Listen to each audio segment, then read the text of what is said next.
Let's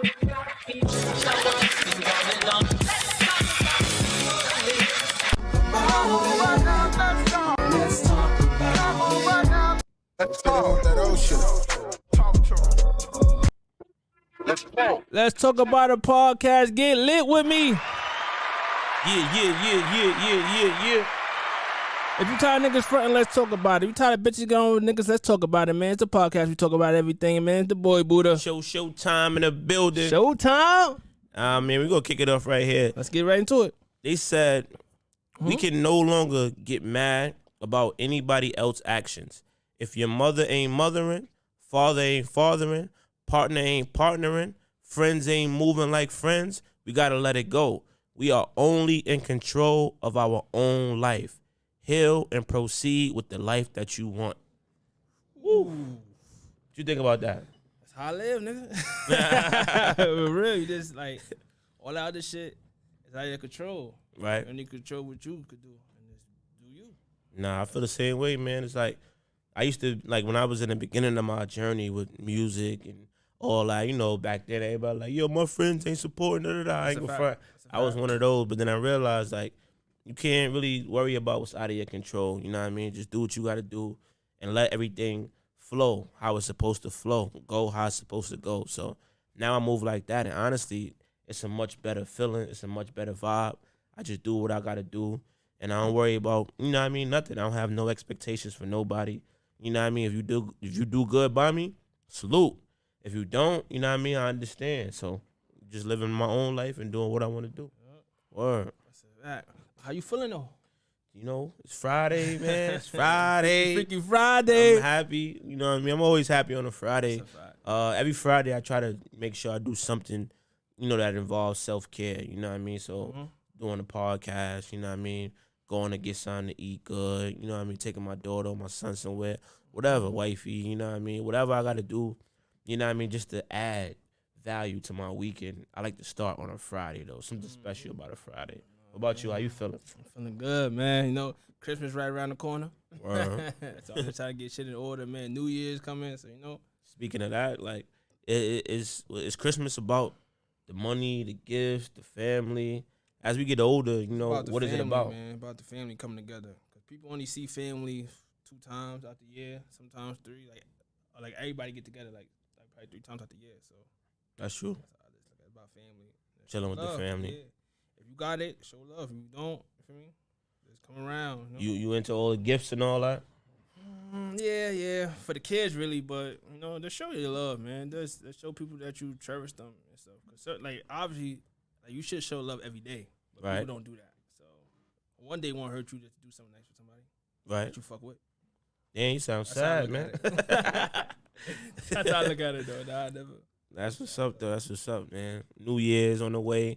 I'm excited for this New Year's for some reason. I feel like it's 2024, and at this point, there's so much stuff out there. There's so much stuff that we know that is like, I don't even know what to expect in 2024, but it's like we seen so much, we know so much. So only thing to do now is go up. You know what I mean? It's been so much bad stuff, so much negativity, so much, you know, the same stuff over and over and over. So I'm like, all right, it's time to go up now. Way more blessings and less stressing. It's time. Yeah, definitely. But let's get right into it. Tory Lanez. Damn. The bodyguard came out and said that night he seen Kelsey with the gun. So, damn. Yeah, it's looking like, see? I don't know. He probably could come home on that pill. You think he gonna really come home? I don't know, man. I can't call it, bro. Like, I don't know how he got convicted, bro. I don't understand how he still got convicted if his fingerprints wasn't on the joint. I still don't understand that. So, the shit, I don't know. I don't understand that at all, but if he come home, he gonna go crazy. He gonna be on his Tupac shit. He got vendetta against niggas. He going, fuck the clicking.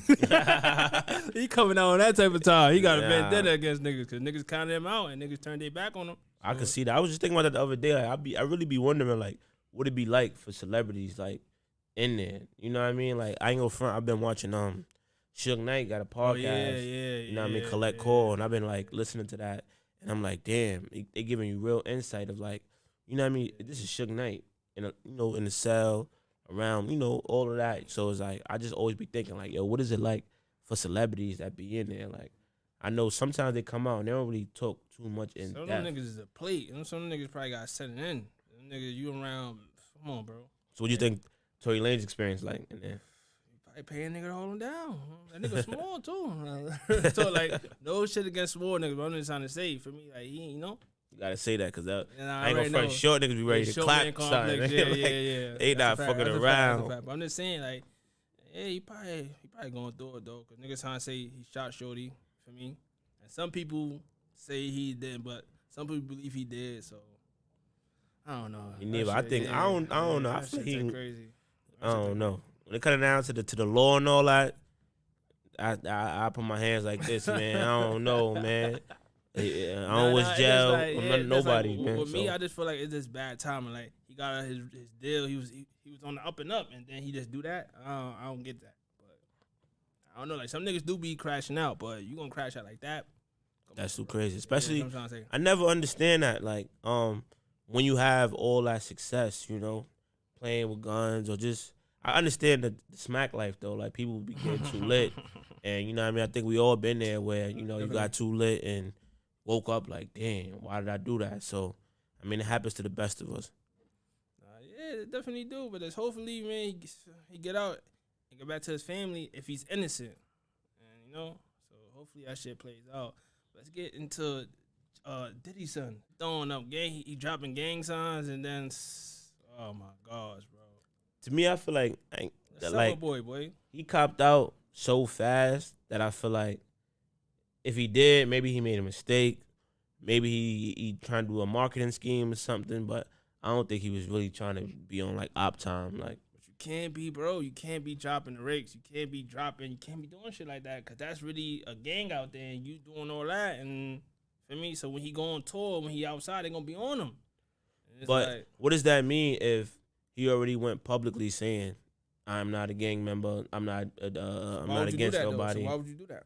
Why would you do that? You're doing it. That's all I'm saying. People like, music don't influence people. Yes, it do. Look, he a grown-ass man. He getting influenced. He dropping this shit because he hearing it in his songs. How many times you heard niggas say smoking Tuka? And niggas don't even know Tuka. Yeah. Tuka's really a person. Like, RP to Tuka, that's fucked up. Niggas say smoking that nigga. And come on, bro. That's what I'm trying to say. So people like, oh, Richard don't influence older people. Yes, it do, bro. He's a prime example. I seen it was like a funny meme where they had Diddy basically saying, man, you on your own with this, man. Normally you my son, I help you out. But right now, too much shit going on, man. You on your own with the GDs. He got like bad timing. You feel me? But we definitely gonna get to that Diddy shit later. But it's just like, I just feel like with this music shit, son, you gotta be aware. Don't disrespect the Pop Smoke. I love what Pop Smoke was doing, but I was aware of his music. He's saying dropping, you feel me? And I know that's really a gang who he talking about in Brooklyn. So I can't let you know, like, having this shit, I have to be aware of that shit. So I'm not playing his songs in certain neighborhoods because I already know it's right. So that's what I'm saying. Just gotta be aware, bro. Like, people want to dance to the music, but some of these niggas is really talking about real shit. Yeah. So you have to understand that shit. And I always understand that because I've been out there. So I already know how that shit is. You seen that 50 Cent movie, nigga, like, yo, man, come on, you playing his shit, nigga. Yeah. That's what I'm trying to say. How it like, be. It really get like that. So that's what I'm trying to say. People be in parties turned up, like, throwing up the gang signs, not knowing, not aware. You probably in that party with mad at them gang members. So that's what I'm saying. Like, music do influence people. Like, no, music only influence the kids. No, it don't, bro. That's a prime example. He got it all. Son got it all. Hey. That's all I'm trying to say. And Father going through it right now, crazy. So like he can't even help himself right now. So that's why I said that meme was funny because it's like, not right now, Playboy. We ain't doing that. Make that go away. I think that's why he came out quick. Like, nah, I don't got no gang activity going on. I don't got nothing to do with that, man. Yeah, so hopefully he clear that up. Yeah, definitely. But he folded like a fold up chair fast. Quick. Fast, yeah. But let's get into Diddy. Oh no. Diddy, man. They want blood, man. Like, every day, there's some new shit coming out every day. Niggas say he out here pills Cosby and shit, putting shit in the Ciroc. But I feel like, you know, he been, even when I listen to the Suge Knight podcast, it's like, we not dealing with no amateur type of, you know what I mean? So did he know how to move? He know what to do. He been like the J-Lo situation, the Sean situation. He been in situations before, so it's gonna be real interesting to see how this play out. Cause people could talk all day, bro. That's what everybody do. They just talk. Right now, ain't no criminal charges. It's been weeks. Ain't no criminal charges. Ain't nothing really happening. Only thing that's happening is just a lot of talk and a lot of like memes and a lot of like. But ain't nothing really happening. He's stepping down because he's smart. He understands like I'm not gonna mess up the business, but he know how this go already. So I feel like people having a good time talking about it. Yeah. But the next step is like what's really happening. You know what I mean? Ain't nothing really happening right now. So I feel like I don't know, man. I think he is. He probably is on that. He probably is on his, you know what I mean, a little funny style. But at the end of the day, I ain't gonna front. Like we all thought Puffy wasn't like that, man. Puffy was like that, man. Puffy had a long run. Right. Puffy had since '92 all the way to now. He was having his way out here. He had a long run. One thing I would say I've learned is like I just think overall the industry has changed. And a lot of things that was acceptable when was on the come up, it's not acceptable no more. So I think it's like now they being held accountable for the way they was acting. I feel like people is mixing that world with this world. It's like, yo, we probably was doing all that then, but now since it's not in, now everybody coming back for, yeah, you did that to me in '88, you did that to me in '93, you know. So, but niggas shouldn't have been doing that type of weird shit though. I'm gonna keep it a buck with you. I'm not even gonna front with you, my nigga. Like, come on, bro. Like, niggas shouldn't be doing the shit that he was allegedly doing. That was some weird shit. And I'm gonna mention right now, this is just entertainment. I don't got no problems with none of you guys out there, man. Yeah, but it's just too crazy out here. It's like that nigga was getting away, and he's not the only one. So that's why niggas was quiet with R. Kelly. I get it. That's why niggas was quiet with R. Kelly because half of niggas was doing the same shit. That's just what it was. So, like that's what I'm saying. Sometimes like not understand what the Me Too movement is really about because niggas like that was getting away doing foul shit. So power and money, that's what it comes with. Yeah, that's what I'm trying to say. That shit is just crazy. Everybody like everyone niggas with money. Get a nigga like that control. You feel me? Going to them parties. Take that. Like for real, but yeah, I don't know. I just think you know, he definitely got a lot going on. Definitely. And we gonna see. You know what I mean? We gonna see how it play out. Like, will he be able to buy his way out? Will he have to, you know, sit down? Like, or do he just have to fall back for like 2-3 years and then let everything? I think he probably gonna have to fall back. He gonna have to fall back because every other day is new people coming out, bro. If he just chill out. But I just seen the other day. I mean, I think recently he just posted Kim, his ex-wife, baby mom's, like, he posted on Still's happy birthday. And he posted that post saying, I'm going to fight for, you know what I mean? So, that's a PR stunt, man. You know that? But if it's anybody that know that, it's going to be him. That's why I said, we not playing with an amateur. Like, he going to fight. Yeah, but let's get into Charleston White, man. What's good with that guy? He's wildin', son. He's wildin'. Like, another one, I feel like he losing his path, man. But, like, he let you know it's entertainment. So I can respect that. He let you know this shit is entertainment, my nigga. My real life, judge me my real life off of camera. He said this shit I get on camera is character mode. So at the end of the day, you know he or something you're dealing with. So I'm gonna keep it clean. When it come to Charleston, like I was watching Charleston like early on when he first started, and that's Uncle Charleston. That's Uncle. His message has been the same, and honestly, like if people don't understand what's going on, that's why like. You know, growing up, our pops was into the 5% Nation. And I kind of understand, you know, the teachings a little bit when it comes down to, like, only 5% of the people, you know, have the knowledge. And I get it because it's like Charleston been saying, yo, I'm going to do all this crazy stuff to get your attention. When I be formal and put the suit on and talk in a certain way, we don't get the same thing. You know what I mean? So I'm going to put the medicine in the candy. And everything he be saying be having a lot of, you know what I mean? A lot of truth to it. So it's like he already told you what he doing. So all people that still commenting like, yo, this nigga's bugged out. Yo, he looking crazy. Why he talking like that? It's like I'm really looking at it like, okay, this is maybe this is the 5% that they was talking about because y'all know what he's doing and y'all still in the comments talking about he bugging, he talking crazy. I'm like, yo, he told y'all he's gonna do that.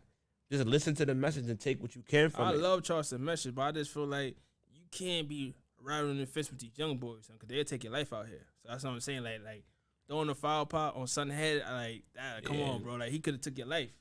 So that's what I'm saying, shit like that. But like, I stand with Charleston, bro. I rock with Charleston. That's right there, like that ass, real talk. Oh, they gonna get you for that in the comments. I rock with Charleston, bro. Charleston say the truth. So at the name, why not rock with the truth? Right. Like, he put the mirror up to our culture and tell us like how we look. Right. So like for me, so like, I ain't gonna front. If the Boondocks come back out, he's gonna be a character on that shit. I see it right now, real talk, bro. Like, yeah. Shout out to Charleston. Sometimes I do think like when we look back at stuff years from now, we probably would be happy that certain people, you know what I mean, did what they did because they just shaking things up. You know what I mean? Sometimes it's good to go against the grain because everybody just being yes man and you know just going along with how society is moving. We need people to shake things up.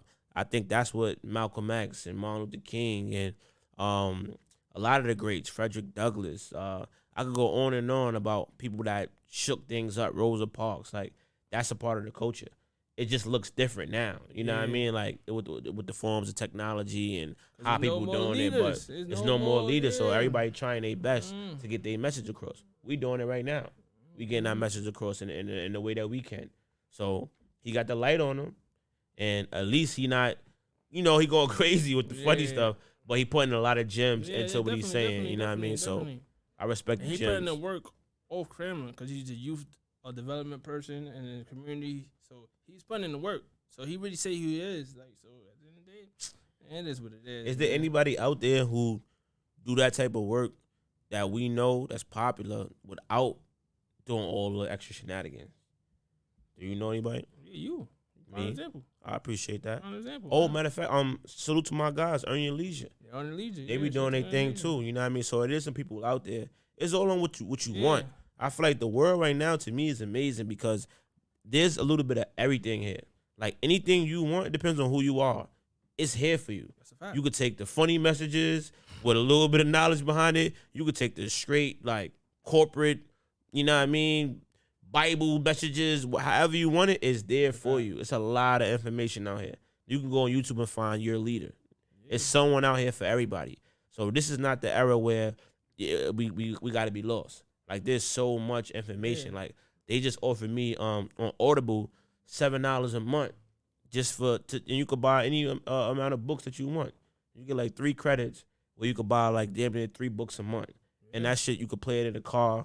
I'm just like, damn, for $7, bro. Like, I could get any. Like, come on. We have like grown up. Like, I remember before the computer, we had the encyclopedias. We had to look up words and shit in school and all that. Everything definitions. Now we got the computer. You got the phone, right? Phone was like times are changing, so we got to catch up with the times. Exactly. It's a lot of information out here, man. Definitely a lot of information. But shout out to Nicki Minaj, man. That album, man. You listen to that? What's up, to Nicki Minaj, man. Bomb for Real Nicki talk. Minaj. Real talk. Yo. Real talk. I know my daughter, right? I'm going to call my daughter, and I'm like, yo, I'm going to test this song out with her. And I dropped that, everybody. Yo, I ain't gonna front. She was quiet, bro. She was just quiet the whole time. I turned the song off. She started crying, bro. She was like, again, play it again. Started screaming at me. I'm like, crazy. Nah. And that was the first time she heard it. That's but crazy. I knew that the way the beat is, the way that everybody, I knew that she was gonna like it. And sometimes I test the music out with my daughter because I feel like, you know, they innocent. If it's trash, they're gonna be like, turn this off. If it's hot, they're gonna be like, yo, drop it again. And I knew for a fact like she was gonna love it. And when I dropped it, soon as I turned it off, again, play it again. I was like, oh, I hold on. But salute to Nicki Minaj though, still doing her thing. You gotta respect greatness, bro. Like she really rapping. She ain't gotta talk about all that other shit. She's really putting the pen to the pad and making good music. And she got mad. You know, different flows. Yeah, that's what I'm trying to say. That's what I'm trying to say. Different content. She's really saying something. She's not just out here that whole shit. She's saying shit. So what about there was a viral moment that just happened. She was on a Casanet live stream. Shout out to Casanet too. And then another one, man. Elliot Wilson, which is like a famous, famous hip hop journalist. You know what I mean, from the classic era.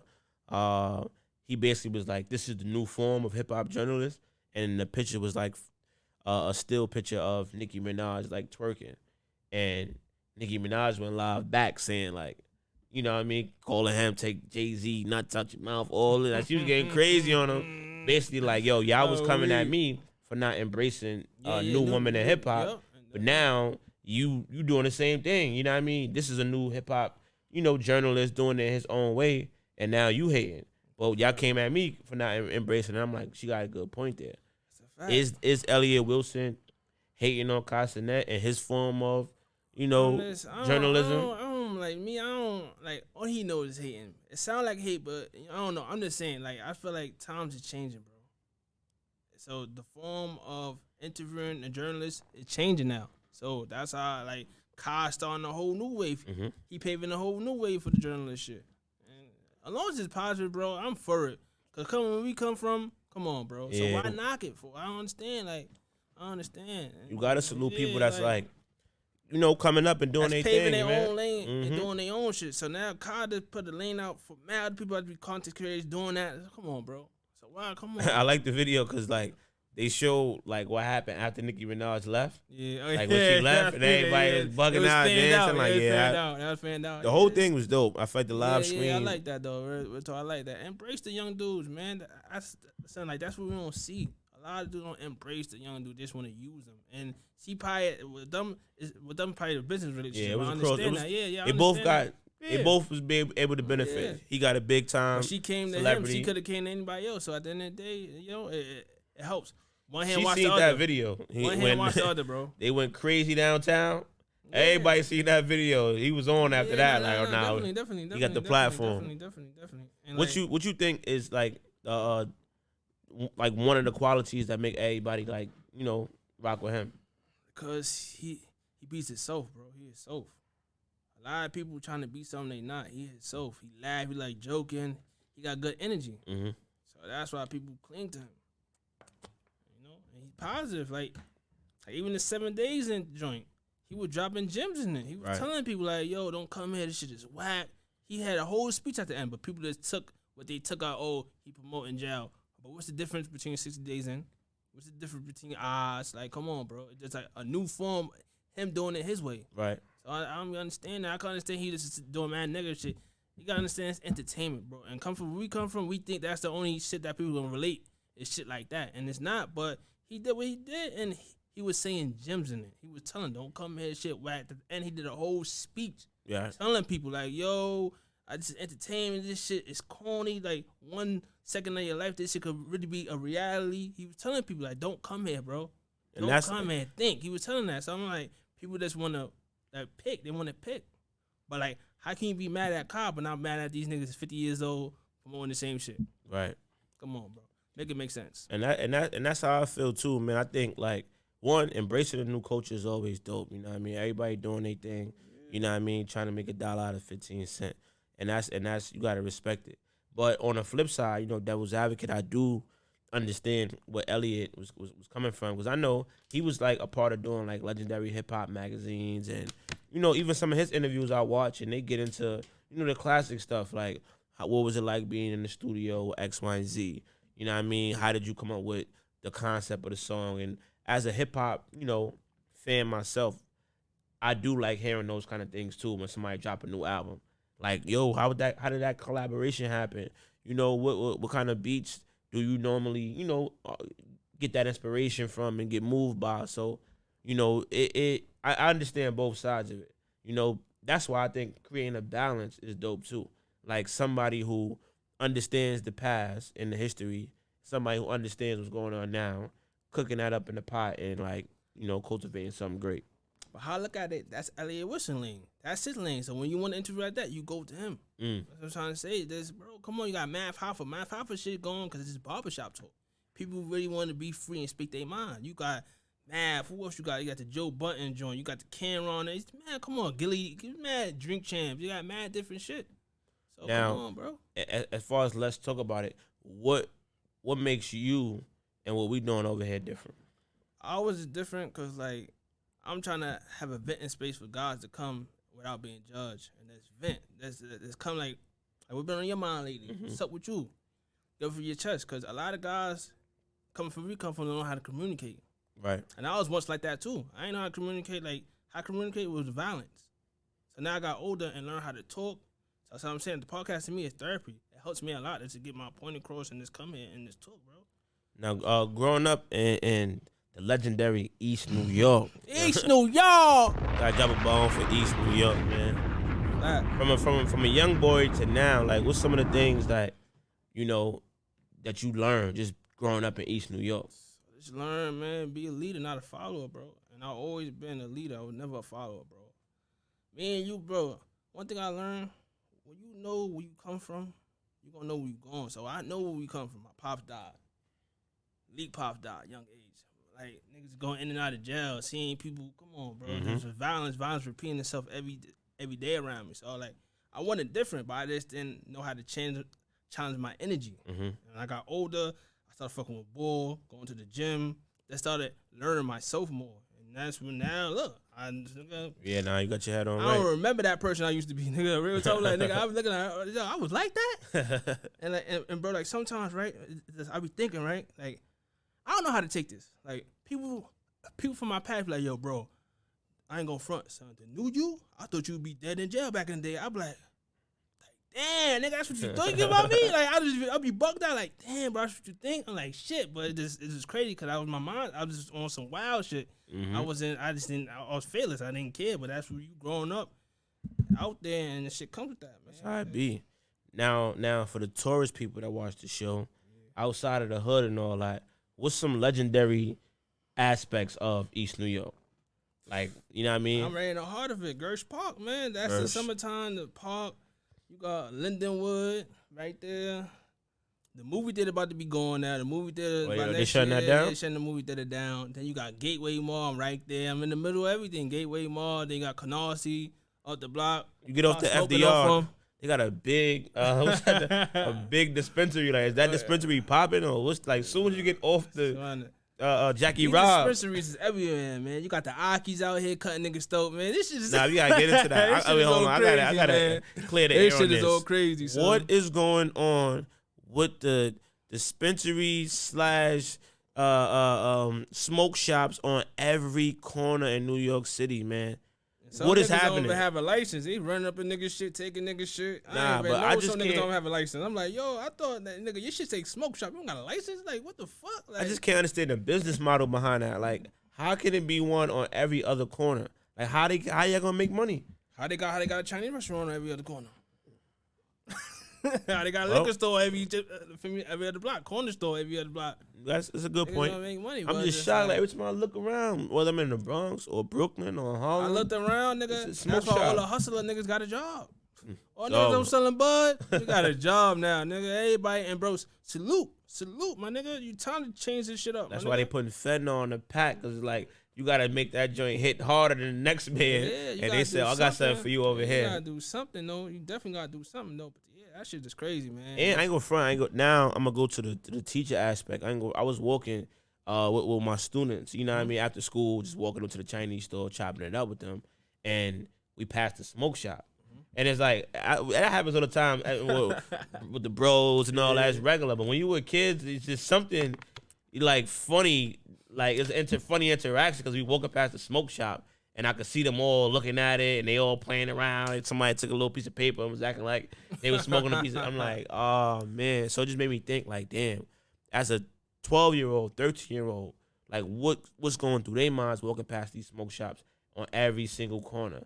Is that making them want to be like, yo, I want to try this. I'm going to try this weed. I want to, you know what I mean? And that's the other thing about it, too, is like the way it's being advertised is crazy.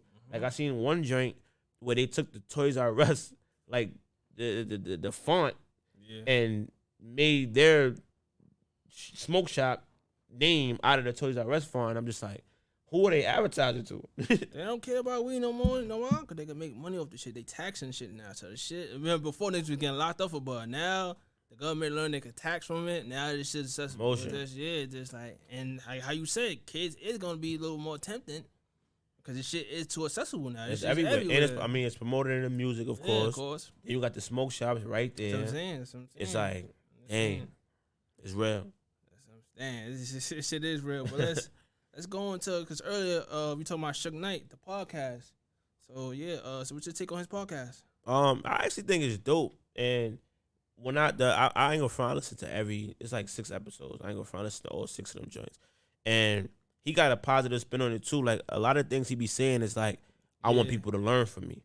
Like, he keeps saying that over and over. Like, yo, this game is very lucrative. You can make a lot of money. You can do a lot of great things. But there is that other side, the Nori dog. You know what I mean? That's not a joke. You know what I mean? So you just got to be more well rounded when you came in, and he did help a lot of people. Like he talked about, paying for all of the lawyers and all of the different things that popped up while he had Death Row. So it's like to see where he is now. He did make a lot of mistakes. You know what I mean? But he is saying like, learn from me. And I think that's the biggest thing I'm taking from that. It's like, yo, I'm here. I'm serving a 28-year sentence, and he like 50 plus.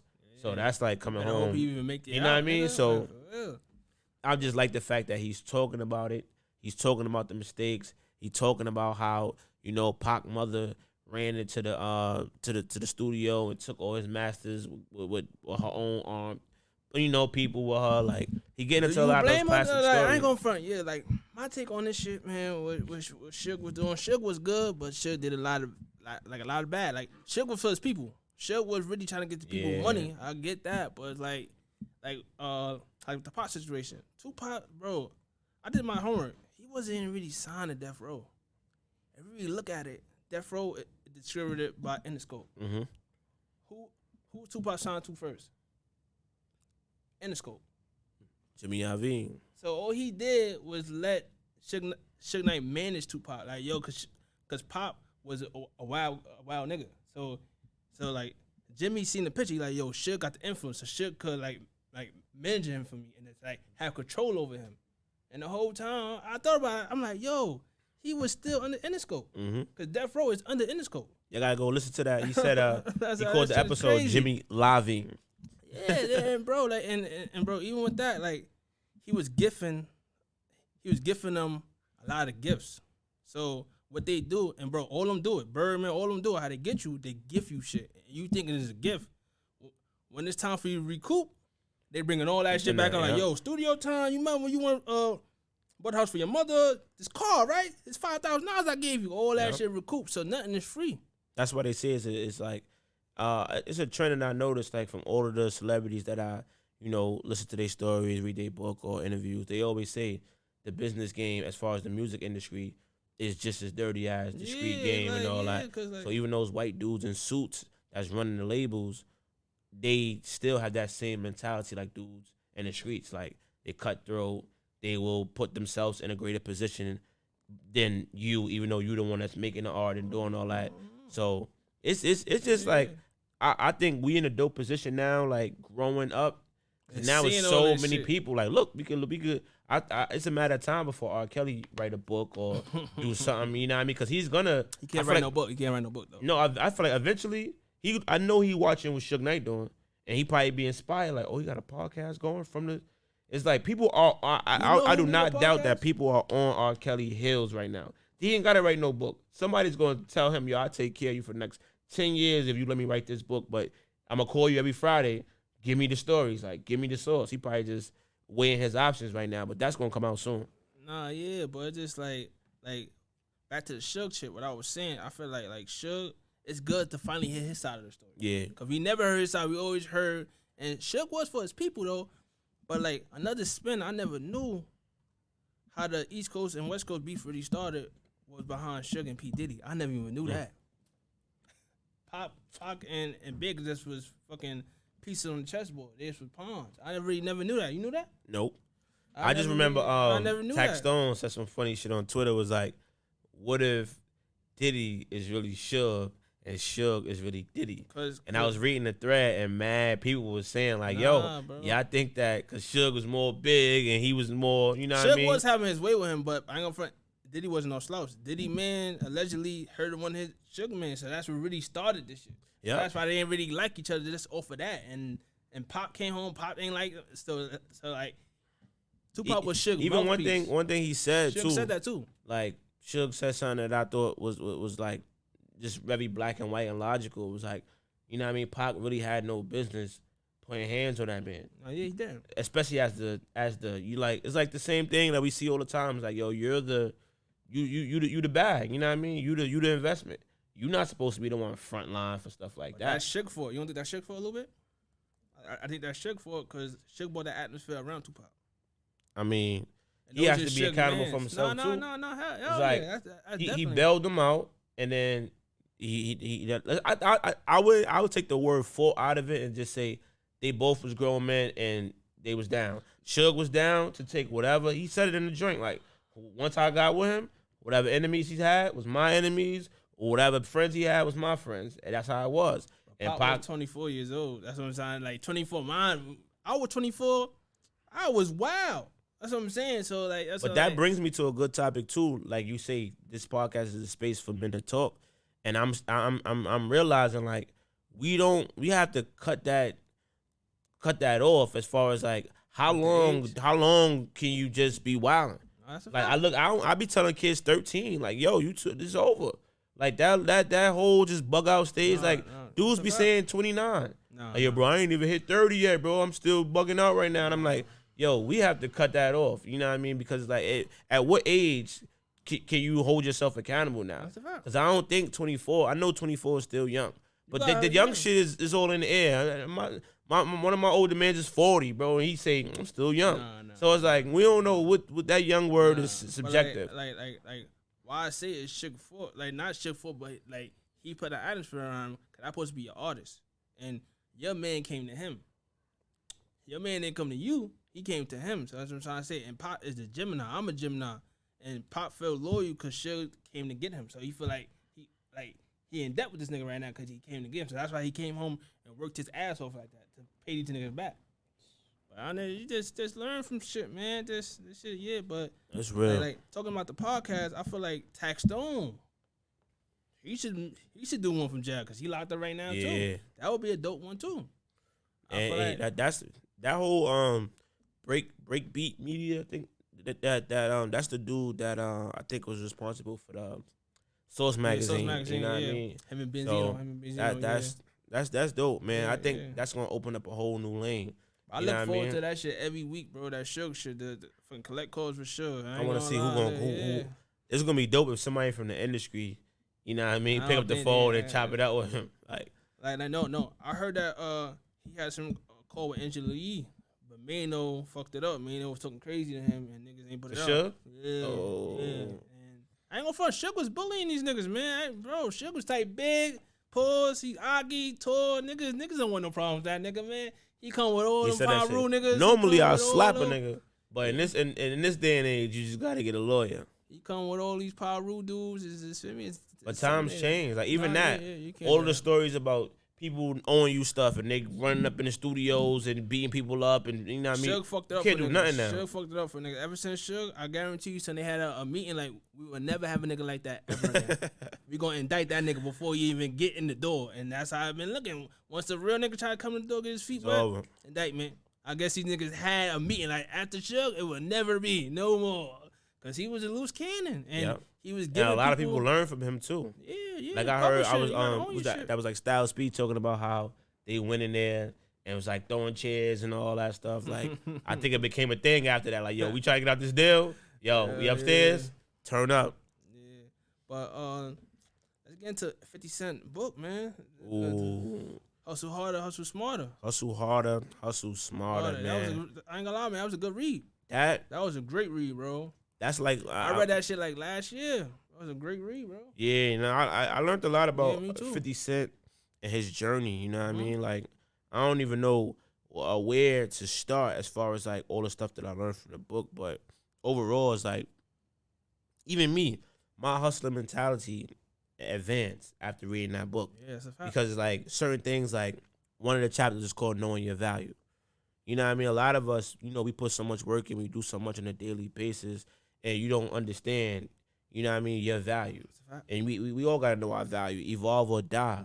Like he talked about just even him, you know what I mean? He knew when it was getting a little lukewarm, you know what I mean? Like, I bet that's when he started getting into the film and all that. Like, well, a lot of these guys, they don't know how to evolve sometimes. It's like, you want to stay in that. They don't see the writing on the wall, and then it's too late. Like, yeah, don't buy out gracefully, and niggas force you out. I mean, they force you out, that shit looks terrible. It looks terrible. And we talk about this a lot, too. One of the chapters is called Learning from Your L's. You know what I mean? We always say, you know, the wise learn from others' mistakes. You know what I mean? So I think hearing that from him, too, kind of like stamped that in my you know what I mean, in my personal book of life, because it's like, all right, cool. Every time I take an L, I'm always looking like, okay, where's the opportunity in this? Even if I'm going through family issues, health issues, it don't matter. I'm just looking at it like, okay, what can I learn from this? That's a fact. You gotta learn from everything. Like, I had a little health scare. Wasn't nothing too crazy, but it's like, it kind of just taught me, like, the value of how to eat properly. You know what I mean? Which is like... That's another one, too, man. You gotta do an episode on that. Yeah, no, I give a little gem, like, something that my doctor told me is, like, one, we should treat, meat like a celebration. You know what I mean? People will fucking have that shit in the morning, and in the evening, in the daytime. It's like, bro, you're not supposed to be having, you know what I mean? You having it that much. So that's one thing. And if you do, like, just mix it with the vegetables versus rice, beans, a bag of chips, like cake on the side. Like, niggas be wilding. So it's like, I learned a lot, you know what I mean? But that kind of taught me from learning from your L's. You go through something, and it's like, don't just go through something and not move correctly after that. Like, learn from that L. You know what I mean? And avoid entitlement. That was like one of my best. That was just that hit home for me, bro. That was one of my best chapters. I've been a lot of around people that's a title, bro. And everybody like, that I be knowing, you know what I mean? Especially people that come from the bottom. I feel like coming from the bottom is especially like, females, though. I feel like females, man. Woo.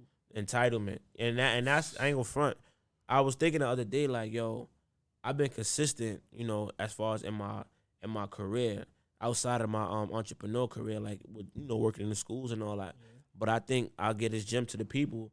One of the things that keep me consistent and as somebody valuable in the workspace is because I never feel like I'm here. I've been here for 5 years. I'm the top dog. You know what I mean? I'll never get comfortable.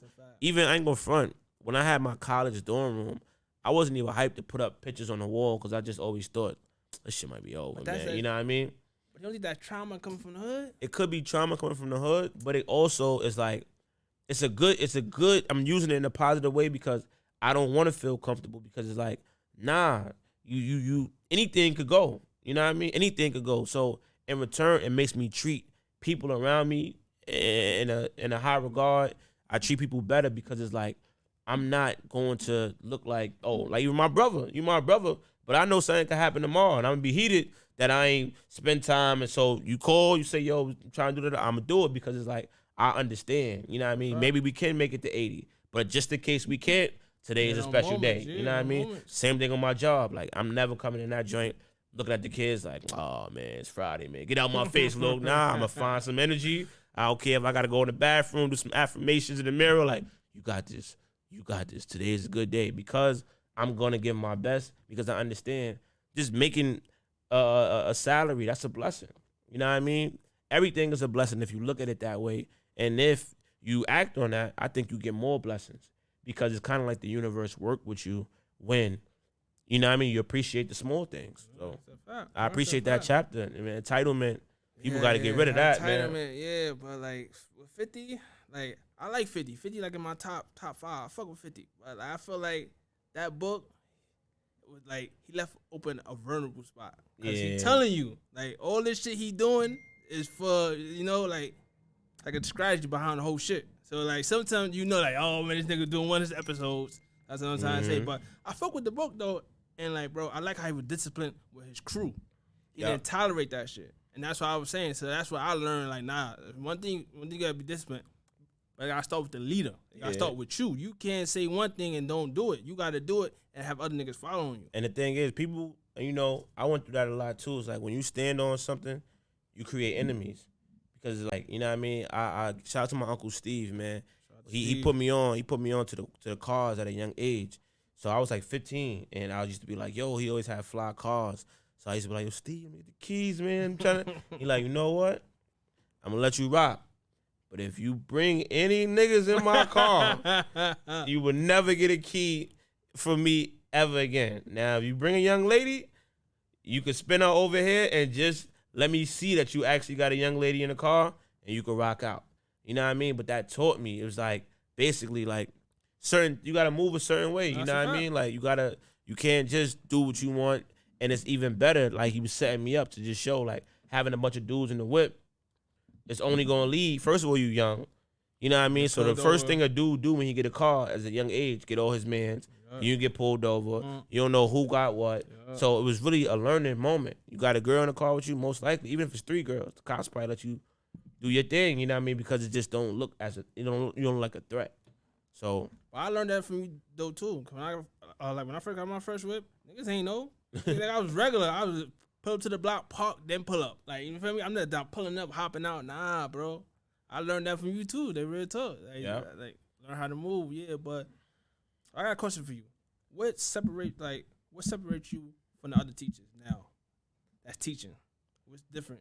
I think for me, I got a little cheat code because of how I grew up. You know what I mean? I was like the kid in the class with bad behavior. So it's like me becoming a teacher, imagine, the kid that was the most annoying, the kid that joked a lot, the kid that always had a bad attitude, talking, one day becoming a teacher. So it's like I know how to deal with bad behavior. And a lot of teachers, even though they intelligent, you know what I mean, they doing amazing things, they don't know how to deal with bad behavior. Like some people address every single thing.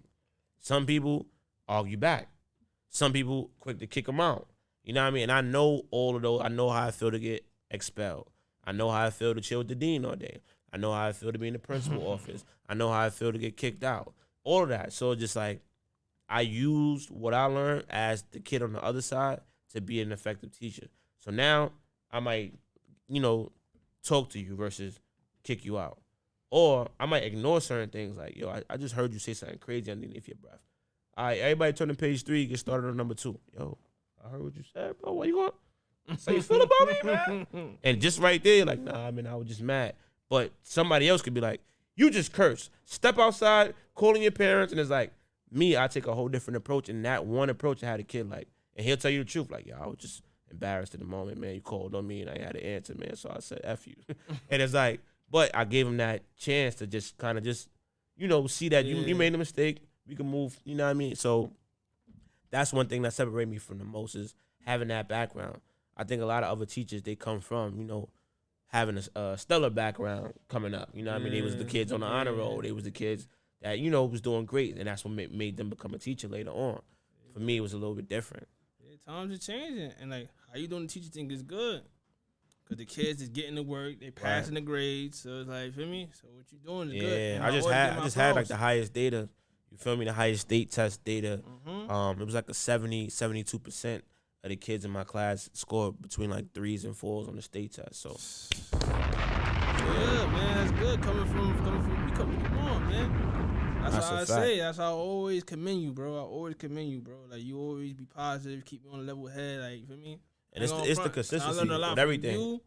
I learned a lot. Shout out to Leak. I learned a lot from Leak. I learned a lot from Ben. I learned a lot from all y'all. Like y'all in the mountain pot with me, and that's how I feel me. And it's love, man. That's what it's really all about. You know what I mean? Family, family, yeah, definitely. Learning from everybody around you, and like we was just talking about this. Like I feel like when people come together, oh man, I think it's way like better, when I was interviewing Smooth B the other day. Make sure I check that out. He mentioned something like from back in the days, like people teamed up because it worked faster. So it's like, and I think that's still relevant now.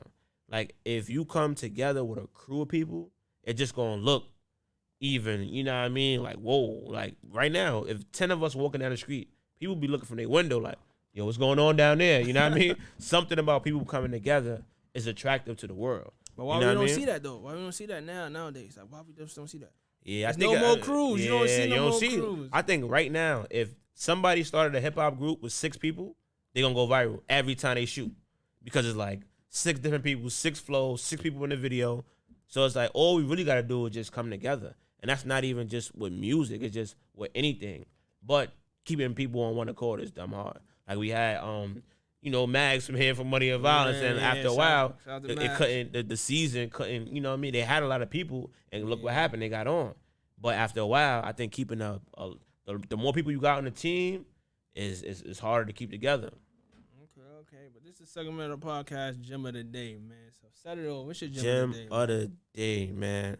You know what? I love Gem of the Day because even me, sometimes I sit back and I watch the show over, and sometimes I fast forward just to the gems. You know what I mean? And it's like we always say dope things to keep people, thinking. So my gem of the day today it gotta be, man. I heard so many things over the week. My best one was all the work you do today is leverage for tomorrow. And to me, that means like you might not get the flowers while you can smell them, but eventually you'll be able to smell those flowers because it's going to add value to what you're going to be doing in the future. Like right now, we doing a podcast. You never know. 10 years from now, we running a radio station, and we couldn't see it, but over time, the people at Hot 97 or Power 105.1 is like, okay, now you guys are ready. You've been running your own independent podcast for so long that now you're just the best host, you know? But you just can't see it. So whatever you're doing today is going to help you tomorrow. So whether you getting the love, getting the claps, don't worry about it. Just put the work in, and you'll see later on why you did that.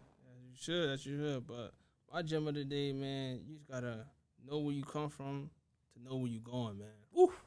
Hey, real talk. You just got to know where you come from, know where you going. Just keep on going. Just grinding. Just be around. I say this every time. Be around good people, bro. Good energy, genuine people, my nigga. I don't need no negativity around me. Grow.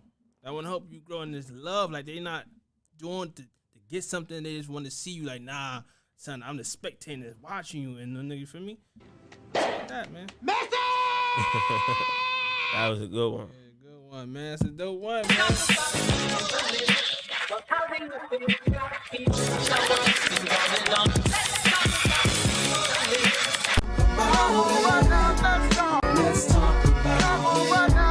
Let's talk that ocean. Let's go.